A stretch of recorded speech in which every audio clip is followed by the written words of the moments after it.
is a juxtaposition of incongruity. That's the term they call it. Juxtaposition of incongruity. You know, merging of the incompatible. Merging of the incompatible. Yeah. Taking two things that are mutually exclusive, placing them side by side and finding a single common denominator they share. Juxtaposition of incongruity. Yeah. And what juxtaposition of incongruity does is it creates a sort of absurdity. Juxtaposition of incongruity is kind of surrealistic. What I mean is it's too big, pretentious, jargonic term. Those jargonic terms pretentious. Juxtaposition of incongruity. Basically, you place two objects or two images or two concepts that are mutually exclusive and share no commonality whatsoever, side by side. There's a polarity, there's a dichotomy. Right? Each object or each image has its own distinctive characteristics. But there's a polarity, because juxtaposition is when you place side by side. Incongruity. Incongruity is incompatibility, when two things don't mesh together. Don't mesh together, you know. It's like ice cream and a cigarette lighter. So you see, that's not a polarity, and that's not a duality. That's a contrast. Contrast is based on stark differences. Polarity is when they go polar opposite ends of the spectrum. Duality has to do with rigid distinctions between two phenomena, right? But contrast is just stark difference. So when two things just seem different, contrast. So don't use these terms interchangeably and out of context. And now, the juxtaposition of incongruity is the whole process of merging this incompatibility into some sort of cohesive phenomena. So it's supposed to be on contrast, but when you juxtapose them, there's a cohesiveness to this polarity. They become one, right? They might be independently ambiguous. They might merge together and create an ambiguous absurdity. But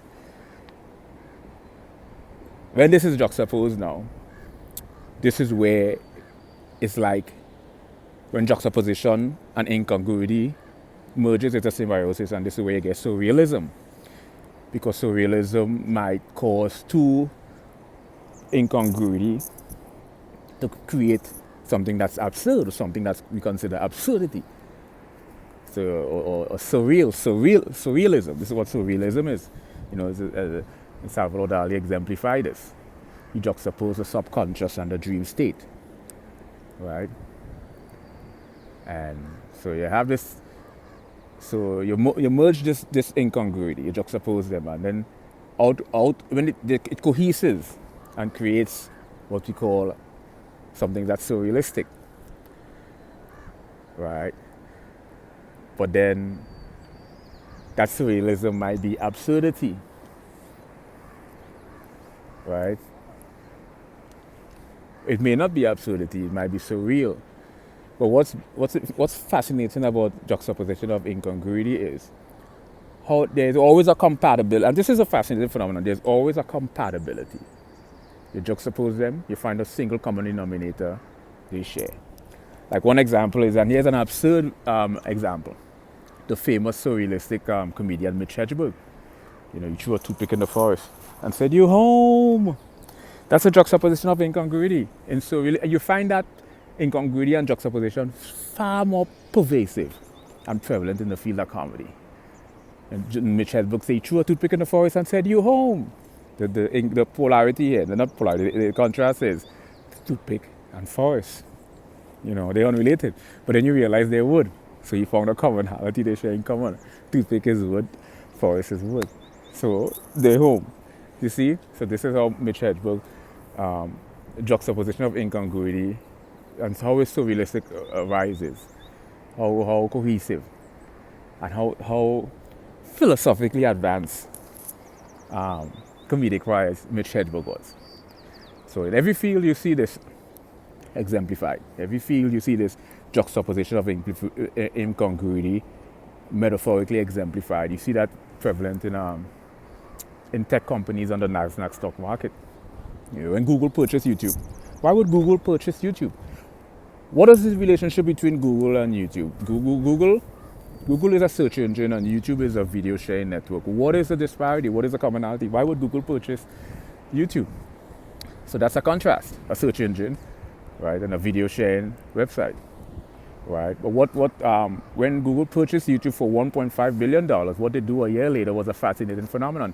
They made every single user on YouTube convert their username to Gmail account. So that automatically made Google one of the largest email registrar on the planet. Boom! That's a fascinating phenomenon. So they had a formula, and this whole formula derived from, again, is the juxtaposition of incongruity. Once you could place your mind in a very abstract state, where it becomes comfortable with ambiguity, indecisiveness, and uncertainty, with triple or more interpretation, and you could train yourself to get used to uncertainty or used to or ambiguity, a lot of intriguing phenomenon arises. Creative phenomena arises when you take two polarity, two unrelated items side by side, and you have to merge them and create a single element. You have to create a single phenomenon. So this disparity have to become one cohesive phenomenon, right?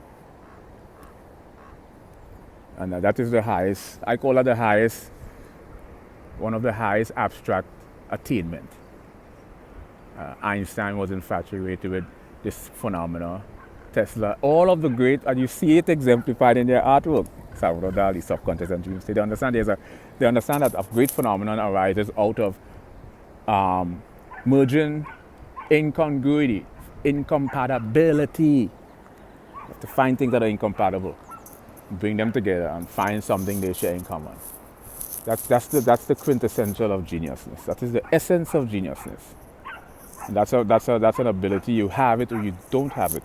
You cannot learn that phenomenon. You're biologically predisposed to that phenomenon. So that biological predisposition allows you to tap in to that abstract area of thinking. All right, and it allows you to download this information. How you download the information? Well, you begin to absorb and process information that's precise, exact, and relevant. And you know the knowledge is outside your knowledge of understanding. You know you have a spectrum. You have an intellectual spectrum. And all of a sudden, you instantaneously have access to a level of information that is outside your spectrum. So you know you're downloading the information from another source. So that's the whole topic of this subject, juxtaposition of incongruity.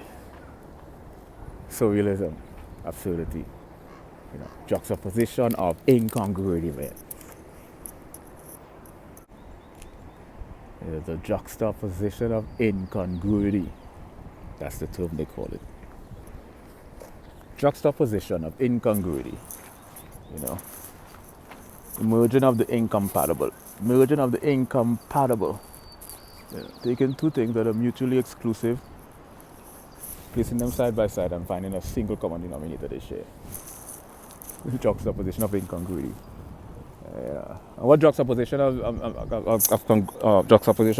incongruity does is it creates a sort of absurdity. Juxtaposition of